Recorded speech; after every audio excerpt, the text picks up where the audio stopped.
सभी भाई बहनों को प्रेज़ द लॉर्ड। प्रिय भाइयों और बहनों, आज हम एक बहुत गहरे और गंभीर विषय पर बात करने जा रहे हैं। जो लोग परमेश्वर से आशीष चाहते हैं, चमत्कार चाहते हैं, शांति चाहते हैं, लेकिन बहुत कम लोग यह समझते हैं कि पवित्र आत्मा केवल शक्ति नहीं, वह एक जीवित व्यक्ति है। वह महसूस करता है, वह प्रेम करता है, वह मार्गदर्शन देता है और बाइबल कहती है कि वह दुखी भी हो सकता है।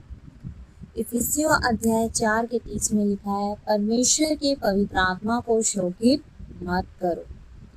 इस वचन का अर्थ है कि हमारे शब्द, हमारे विचार, हमारा निर्णय और हमारा जीवन पवित्र आत्मा को प्रसन्न भी कर सकता है और दुखी भी। आज बहुत लोग पूछते हैं, हमें परमेश्वर की उपस्थिति पहले जैसे क्यों महसूस नहीं होती? तो प्रार्थना में पहले जैसे आग क्यों नहीं रही? आराधना सूखी क्यों लगती? कई बार इसका कारण यह होता है कि पवित्र आत्मा हमारे जीवन में दुखी हो चुका होता है। पवित्र आत्मा पवित्र है, उसे पाप पसंद नहीं।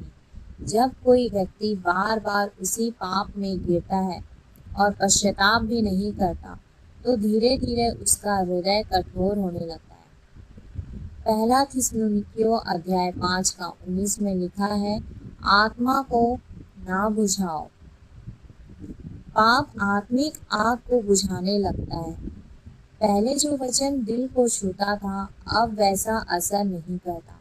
पहले जो प्रार्थना में आंसू आते थे, अब दिल सूखा लगने लगता है।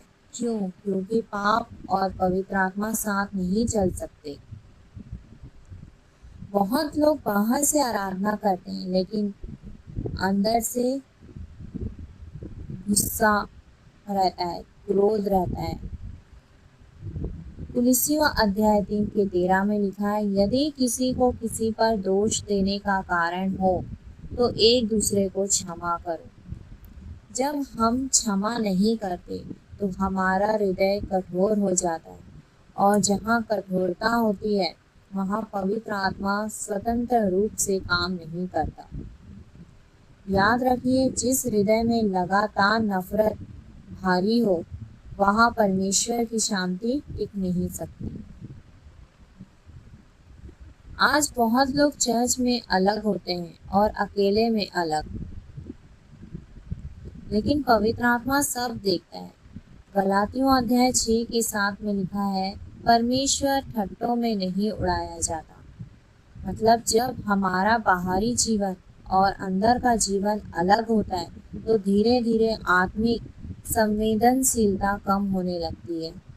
पहले छोटी गलती पर भी पश्चाताप होता था, लेकिन अब दिल को फर्क नहीं पड़ता। यह बहुत खतरनाक स्थिति है। कई बार पवित्र आत्मा अंदर से कहता है, यह मत करो, वहाँ मत जाओ, ऐसा मत बोलो, लेकिन हम अपनी इच्छा चुन लेते हैं। धीरे धीरे जब कोई व्यक्ति बार बार पवित्र आत्मा की आवाज़ को इग्नोर करता है, तो उसकी आत्मिक सुनने की क्षमता कमजोर होने लगती है। यशायाह अध्याय 30 के 21 में लिखा है, यह वचन तुम्हारे कानों में पड़ेगा, यही मार्ग है, इसी पर चलो। पवित्र आत्मा मार्गदर्शन देता है, लेकिन अगर हम लगातार उसकी नहीं सुनेंगे तो हमारा आत्मिक जीवन कमजोर होने लगेगा। आज बहुत लोग परमेश्वर को नहीं, केवल ब्लेसिंग को खोजते हैं। उनका समय, उनका ध्यान, उनका मन सब दुनिया में लगा रहता है।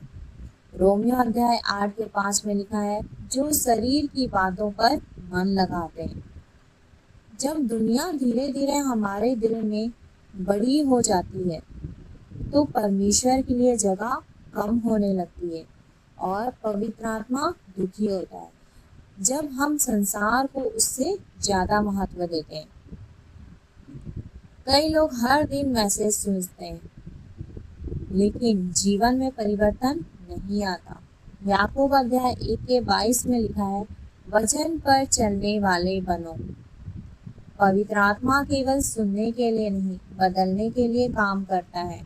लेकिन जब कोई व्यक्ति लगातार वचन सुनकर भी उसे इग्नोर करता है तो धीरे धीरे उसका हृदय इनसेंसिटिव होने लगता है। पवित्र आत्मा संबंध चाहता है। जब हम प्रार्थना से दूर हो जाते हैं, वचन पढ़ना छोड़ देते हैं और परमेश्वर के साथ समय नहीं बिताते, तो आत्मिक जीवन कमजोर होने लगता है। यूहन्ना अध्याय 15 के 5 में लिखा है, मुझसे अलग होकर तुम कुछ नहीं कर सकते। जैसे पौधा पानी के बिना सूख जाता है, वैसे ही आत्मा संगति के बिना सूखने लगती है। पवित्र आत्मा आपको छोड़ना नहीं चाहता, वह आपको बदलना चाहता है। वह आपको दोषी ठहराने नहीं, बल्कि वापस परमेश्वर के करीब लाने आता है।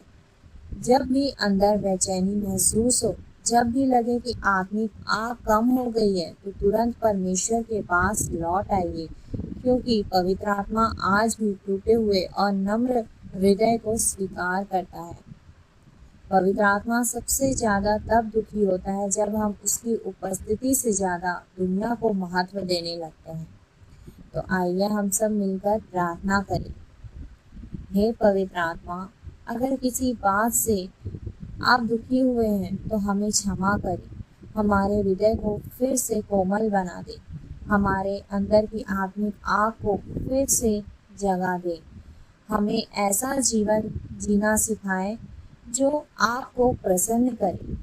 यीशु मसीह के नाम में हम प्रार्थना करते हैं, आमीन। अगर आज पवित्र आत्मा ने आपसे बात की है तो अपने हृदय को कठोर मत होने दीजिए, क्योंकि वही आपको फिर से परमेश्वर के करीब लाना चाहता है। प्रभु आप सबको आशीष दे।